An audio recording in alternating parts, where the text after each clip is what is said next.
Buenas tardes, jóvenes, siguiendo con los temas de propedéutica y con el capítulo de exploración de región precordial. Vamos a tocar hoy particularmente el tema de valvulopatías y cardiopatías congénitas. Seguramente no alcanzaremos a abarcarlo todo en un solo video, pero bueno, podemos hacerlo en partes. Y para iniciar, al fondo tenemos a este bello grupo, a este querido grupo, con el cual espero tener la oportunidad de tener una foto todos vestidos del negro y a los cuales extraño profundamente, al igual que a mis otros tres grupos de propedéutica. Este es el grupo 2 que tuve la oportunidad de tener de alumnos durante este ciclo escolar que pues va a terminar. Desafortunadamente por la contingencia no hubo tiempo de compartir más tiempo, pero sin embargo nos seguiremos viendo por ahí en los pasillos. Sin embargo, espero seguir contando con su amistad y cualquier cosa que se les ofrezca, ya saben que estoy en la mejor disposición por la vía que sea, ¿no? Muchachos del grupo 2, un abrazo muy fuerte para todos y cada uno de ustedes. Los de los demás grupos, no se me pongan celosos, por supuesto que hay un video dedicado también para cada uno. Por lo pronto, este video de valvulopatías y cardiopatías congénitas es para el estupendo grupo 2. Dios los bendiga, muchachos. Y vamos a iniciar hablando de insuficiencia de la válvula aórtica. Ya vimos toda la semiología de los soplos y vimos que de acuerdo a su etiología pues son orgánicos, son funcionales o son anorgánicos, y vamos a hablar casi exclusivamente de soplos orgánicos, es decir, vamos a hablar casi exclusivamente de soplos debidos a lesiones valvulares. Y hablaremos tanto de soplos por estenosis como por insuficiencia de las válvulas principales, bueno, de las 4 válvulas, pero nos enfocaremos más en la aórtica y la mitral, que son las válvulas que generan mayor ruido, que generan mayor intensidad de soplos en su presentación, porque manejan presiones más altas y además porque son más frecuentes. ¿Okay? En orden de frecuencia, pues las lesiones valvulares que vamos a ver en su gran mayoría son causadas por la fiebre reumática, aunque también puede influir otras causas. Pero en orden de frecuencia, las más afectadas son la mitral como número 1, luego la aórtica, la pulmonar y la tricúspide. ¿Okay? Ese es el orden: número 1 mitral, número 2 aórtica, número 3 pulmonar y número 4 tricúspide. Y hoy vamos a dedicarle este primer video a lo que es la insuficiencia de la válvula aórtica.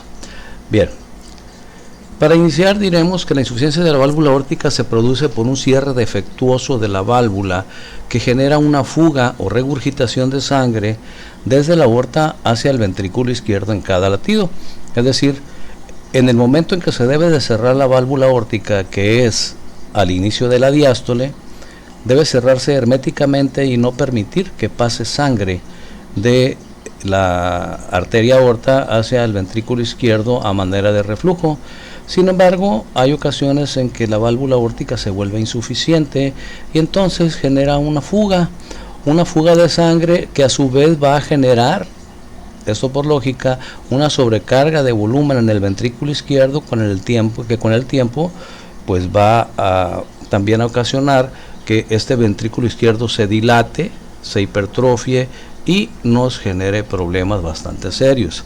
Si la enfermedad progresa y la insuficiencia de la válvula aórtica no es corregida, la afección de las cavidades cardíacas se vuelve irreversible y producirá una insuficiencia cardíaca congestiva. A este respecto yo quisiera dar una explicación aquí en la pantallita, dibujando el ventrículo izquierdo y dibujando la aorta y la válvula aórtica. En condiciones normales, la válvula aórtica, ustedes saben, se debe cerrar. Déjenme arreglar aquí. En la diástole, cuando en la fase, para dar fin a la fase de contracción lenta, se debe cerrar en la diástole y debe de impedir el reflujo. Esta sería la válvula aórtica cerrada. Y se cierra porque la sangre que viene regresando en esta dirección empuja las válvulas que estaban abiertas. Acuérdense que estas válvulas estuvieron, estas valvas, estas cúspides estuvieron abiertas así durante toda la sístole para que saliera la sangre, pero ahora que el ventrículo izquierdo se relaja, la sangre trata de regresar y al tratar de regresar va a cerrar las válvulas. Bien, pueden suceder algunas situaciones en las cuales este evento se vea comprometido, este evento del cierre de las válvulas. Por ejemplo, puede ser que la válvula se abra bien, pero no se cierre bien. Es decir, puede ser que la válvula, voy a volver a dibujar aquí, se abra bien durante la sístole, tenga una apertura adecuada que permita el flujo de la sangre, pero al cerrarse puede ser que se cierre solo parcialmente, de tal manera que dejará un hueco por donde la sangre regresará al ventrículo izquierdo al inicio de la diástole. Aquí hay varias cosas que ustedes tienen que tomar en cuenta y que tienen que recordar de los videos previos. En primer lugar, que el inicio de la diástole lo marca el segundo ruido cardíaco y que el segundo ruido cardíaco está dado por el cierre de la aórtica y de la pulmonar, ¿sí? De las válvulas, ¿no? Bien, si esta válvula aórtica no se cierra, si se abre bien, no hay un fenómeno de esclerosis, ni hay un fenómeno de chasquido, ni de estenosis, sino sencillamente no se cierra bien por X motivo, que repito, uno de ellos muy frecuente es la fiebre reumática. Bueno, ahorita vamos a ver cuáles son las causas más frecuentes. Si no se cierra bien, entonces va a permitir el reflujo, y al momento en que permite el reflujo, eso es una insuficiencia. Ahora, tomemos en cuenta lo siguiente, y vamos a cuadrar números. Vamos a suponer, voy a dibujar acá la aurícula izquierda también, porque va a ser necesario. No voy a dibujar la válvula mitral, voy a dibujar una parte nada más. Al final de la sístole, esta válvula mitral, o mejor dicho, esta aurícula izquierda está llena de sangre. Estarán de acuerdo conmigo. Y bueno, de una vez voy a poner la válvula mitral cerrada, ¿sí? La válvula mitral estará cerrada durante toda la sístole. Pero en el momento de la diástole, cuando el estímulo eléctrico abandona al ventrículo izquierdo, entonces el ventrículo izquierdo se relaja, genera el fenómeno de vacío de la fase de eyección lenta, y eso debe de generar que la sangre, al tratar de regresarse de la aorta hacia el ventrículo izquierdo, cierre la válvula aórtica, genere el segundo ruido cardíaco en su componente más intenso, y bueno, ahí iniciaría la diástole. Luego vendría la fase de relajación isovolumétrica, la fase de llenado, es decir, ya después de eso se abriría la válvula mitral y pasaría la sangre de una aurícula izquierda llena a un ventrículo izquierdo semivacío. Recuerden que el ventrículo izquierdo durante la sístole eyectó un porcentaje de su sangre. Y para hacer más comprensible esto, vamos a ponerle números. Recuerden que el ventrículo izquierdo tiene una precarga aproximadamente de 150 mililitros.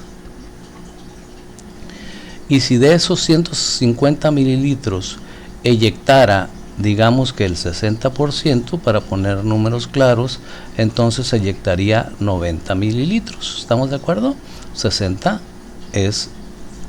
90 mililitros representa el 60% de 150, que es la precarga.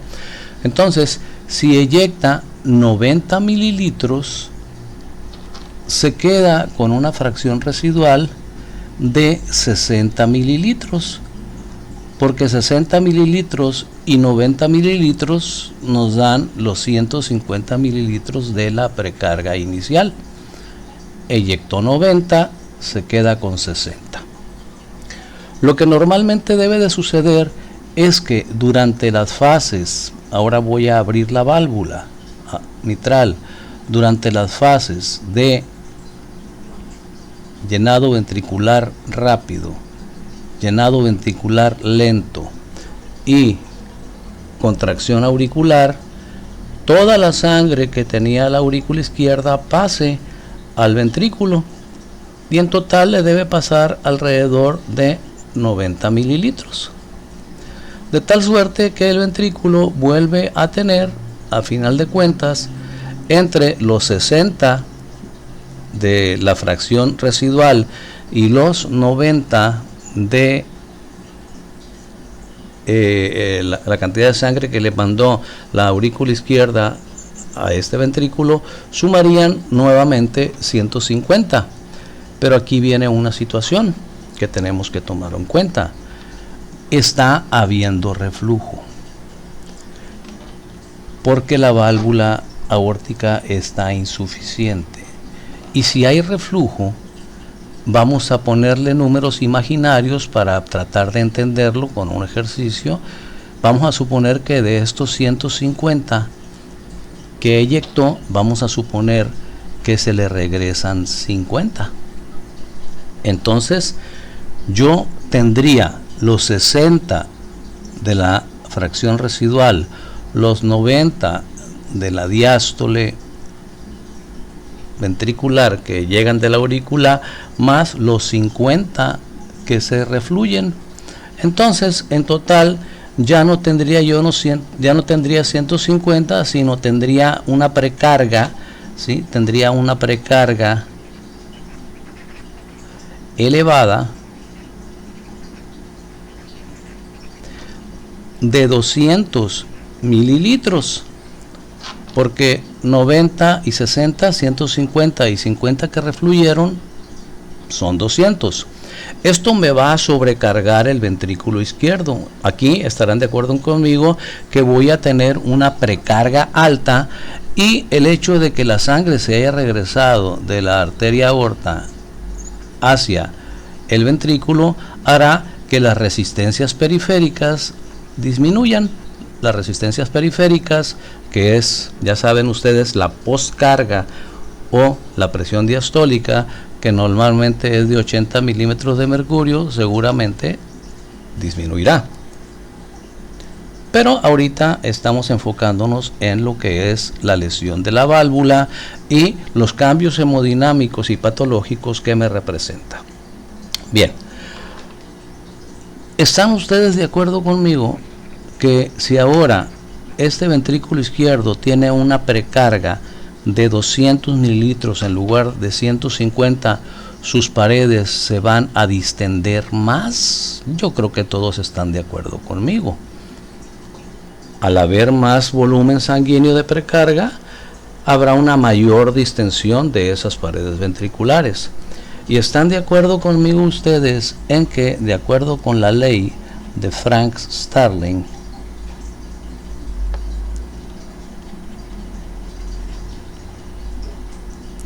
que dice que la fuerza de contracción de la fibra muscular será directamente proporcional a su estiramiento previo. De acuerdo a esta ley de Frank Starling, si las paredes de ese ventrículo izquierdo están más distendidas por el aumento de la precarga, ¿se va a contraer con más fuerza? Por supuesto que sí. Este ventrículo izquierdo, cuando tenía 150 mililitros de precarga, se contraía, si nos vamos al promedio, con una fuerza de 120 milímetros de mercurio. Pero ahora, si en lugar de tener 150 mililitros de sangre de precarga tiene 200, ¿con qué fuerza se va a contraer?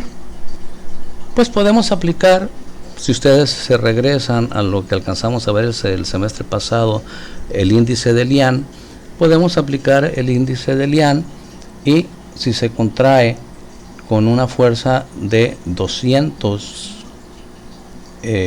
con una cantidad de 200 mililitros de sangre, entonces pues en lugar de tener una contracción de 120 milímetros de mercurio, probablemente va a tener una contracción de 160 milímetros de mercurio.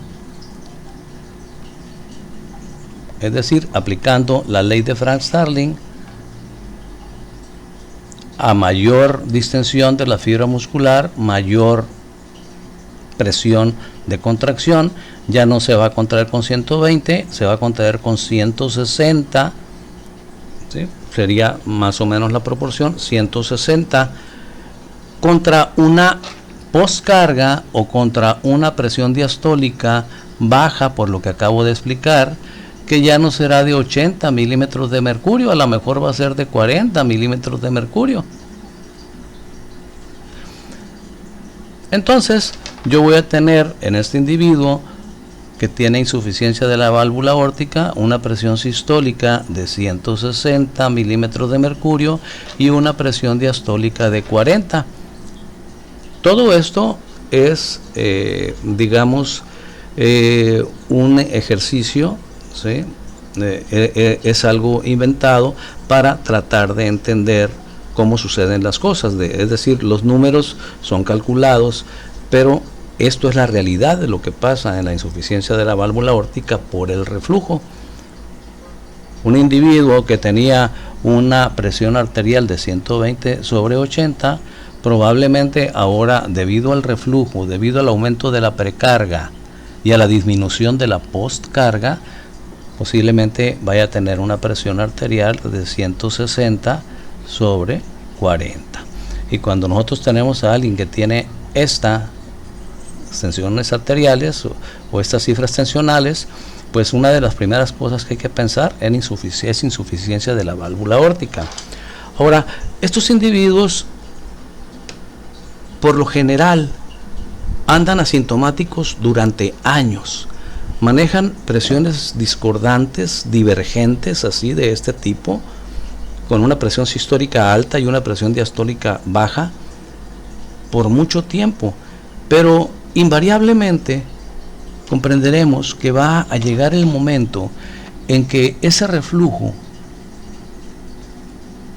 ¿sí? Ese reflujo que está obligando al corazón a que se hipertrofie para tener más fuerza y que está obligando a ese ventrículo izquierdo a que se contraiga con una fuerza mayor de la que está acostumbrado a 120, ahora se tiene que contraer con 160, a pesar de que se está contrayendo contra unas resistencias periféricas bajas. Eventualmente ese ventrículo izquierdo hipertrófico se va a cansar, y en el momento en que se canse va a empezar a dejar de respetar la ley de Frank Starling. Les repito, para esto pasan generalmente años, y entonces ya va a contraerse cada vez con menor fuerza.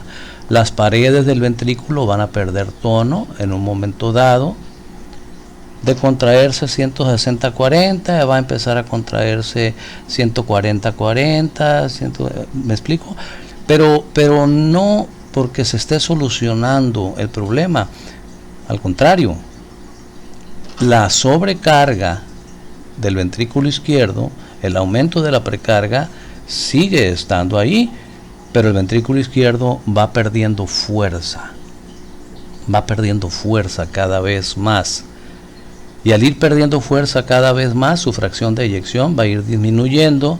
Esto va a hacer que la aurícula izquierda en un momento dado ya no pueda vaciar toda su sangre a un ventrículo que cuando se contrae la aurícula ya está prácticamente lleno, y eso puede generar también, espero estarme explicando, que al contraerse la aurícula, en lugar de mandar la sangre al ventrículo, nos la regrese, esto lo explicamos cuando hablamos del cuarto ruido cardíaco, nos la regrese hacia las venas pulmonares, y de ahí se pueda generar un síndrome de edema pulmonar, una insuficiencia cardíaca izquierda y una insuficiencia cardíaca congestiva.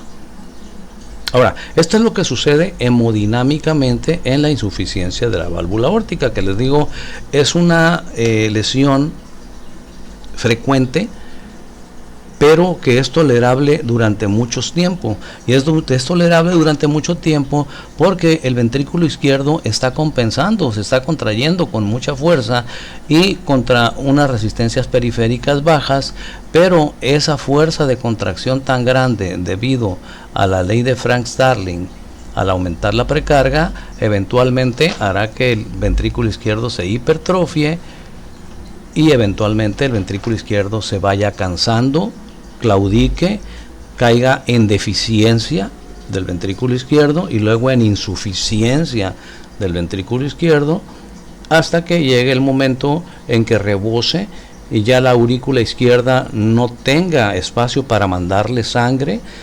La aurícula izquierda, cuando se contraiga, tendrá mucha sangre todavía en su interior. Al contraerse, no le quedará más remedio a esa sangre que regresarse por las venas pulmonares, que tienen menos presión que el ventrículo en ese momento retacado de sangre, y entonces aumentará la presión capilar pulmonar, y al aumentar la presión capilar pulmonar, ahí vamos a tener nosotros el desarrollo de un edema agudo de pulmón. Espero haberme explicado. Vamos a hablar de las causas de la insuficiencia de la válvula aórtica. Puede ser una válvula aórtica bicúspide. Esto desde luego es un defecto congénito. Esta es una cardiopatía congénita. Y desde luego esto empieza a afectar al bebé pues desde el nacimiento. Si hablamos de una válvula aórtica bicúspide, se los voy a tratar de dibujar acá, aunque ustedes en su mente seguramente lo tendrán.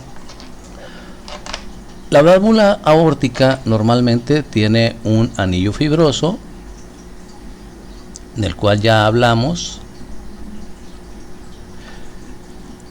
pero la válvula aórtica, normalmente tiene 3 cúspides. ¿Ok? Tiene 3 cúspides. Y en la punta de cada cúspide tiene un nodulito.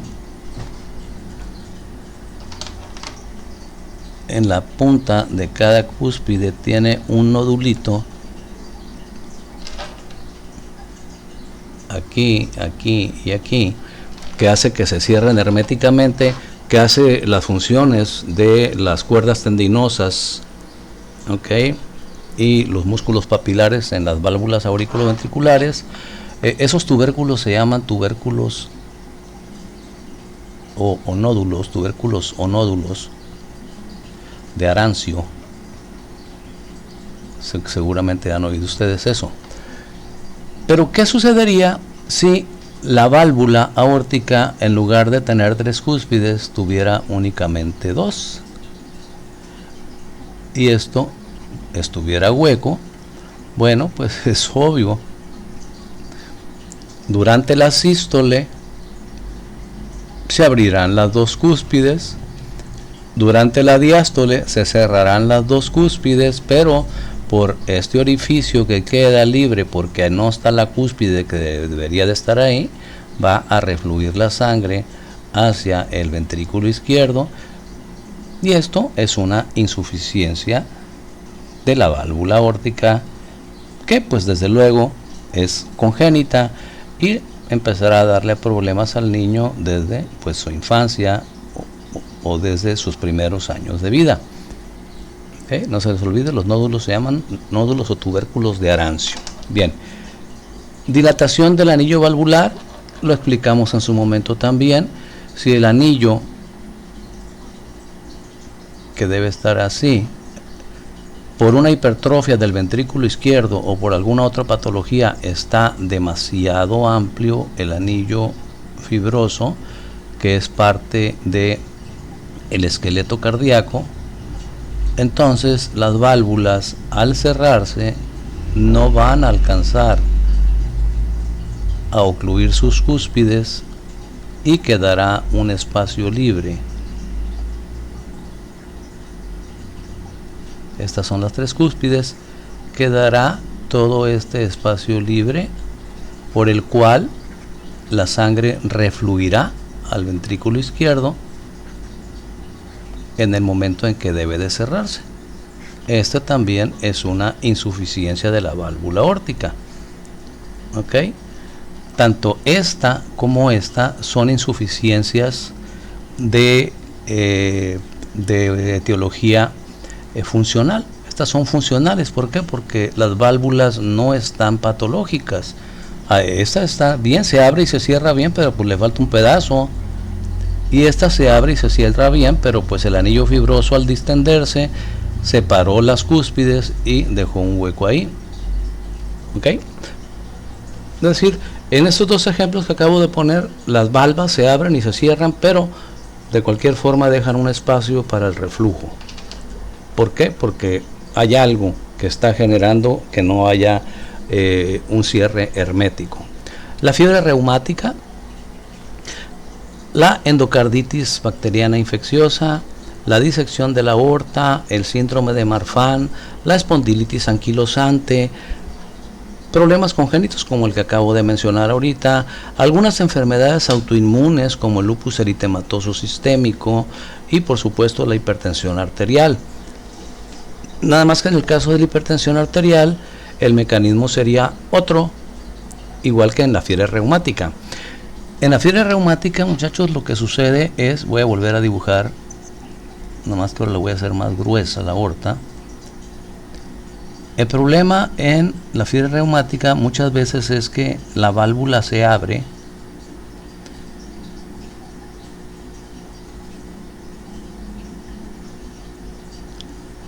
pero ya no se cierra. Es decir, esta válvula durante la sístole, esta es la válvula aórtica obviamente, ¿no? Aquí le voy a poner válvula aórtica. Esta válvula durante la sístole se abre por completo y permite un flujo laminar sin ruido y no chasquea al abrirse, no está estenosada. El problema es que durante la diástole o al principio de la diástole, cuando se regresa la sangre, finalizando la fase de eyección lenta, cuando se regresa la sangre a un ventrículo medio vacío, entonces estas valvas que debieran ser empujadas por la sangre y cerrarse, no se cierran. ¿Y por qué no se cierran? Porque están afectadas, están endurecidas por las secuelas de la fiebre reumática. Se abren, pero no se cierran. Es como una puerta que se puede abrir por completo, pero es imposible de cerrar. Entonces, por este orificio, la sangre va a regresar, y desde luego que va a regresar con un patrón de flujo turbulento. Y ya del momento que digo que se regresa con un patrón de flujo turbulento, ustedes ya se están imaginando que esto nos representa desde luego un soplo. ¿Okay? En la hipertensión arterial, lo que puede suceder, y sucede generalmente, es que la presión diastólica es tanta que la válvula se cierra, pero se va de paso.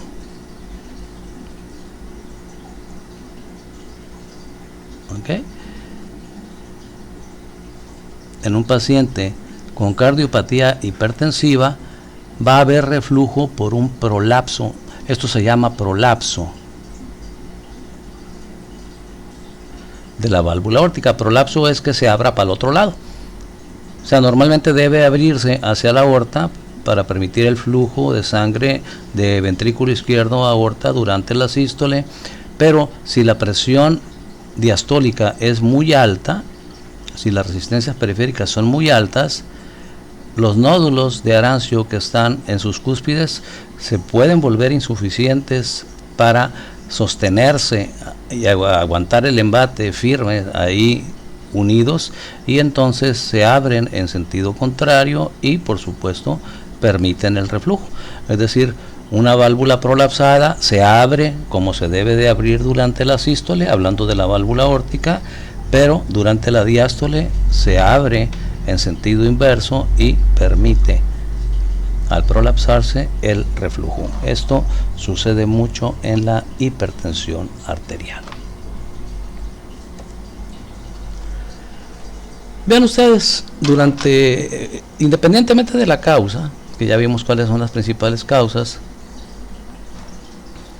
aquí tenemos una figura del corazón. Vean ustedes, el problema es esta es la arteria aorta,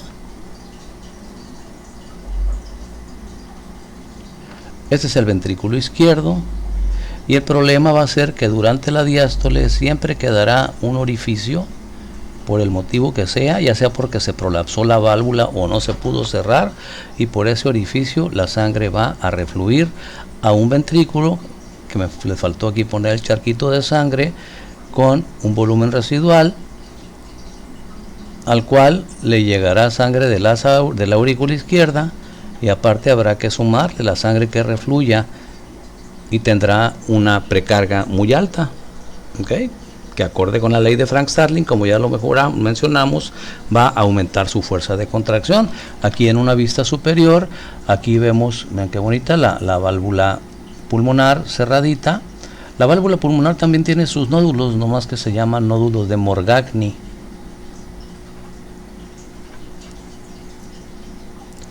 Mientras que estos de aquí se llaman nódulos, dijimos, de Arancio. Pero vean, esta válvula aórtica debilitada no se cierra. No se cierra. Al iniciar o al tratar de iniciar la diástole o al inicio de la diástole, no se cierra, y entonces nos va a dejar un orificio bastante amplio. ¿Ok? Y por ahí la sangre va a refluir. Aquí estamos en la arteria aorta. Esta es la aorta. Aquí viene una coronaria, acá viene otra coronaria. ¿Okay? Vean, aquí está un seno de Valsalva donde nacen las coronarias. Por acá debe estar el otro. Y entonces aquí, viéndolo desde la aorta, una aorta cortada, estamos viendo cómo esa, pues aquí en este caso específicamente esta valva no se cierra y deja el orificio por donde la sangre va a refluir hacia el ventrículo izquierdo.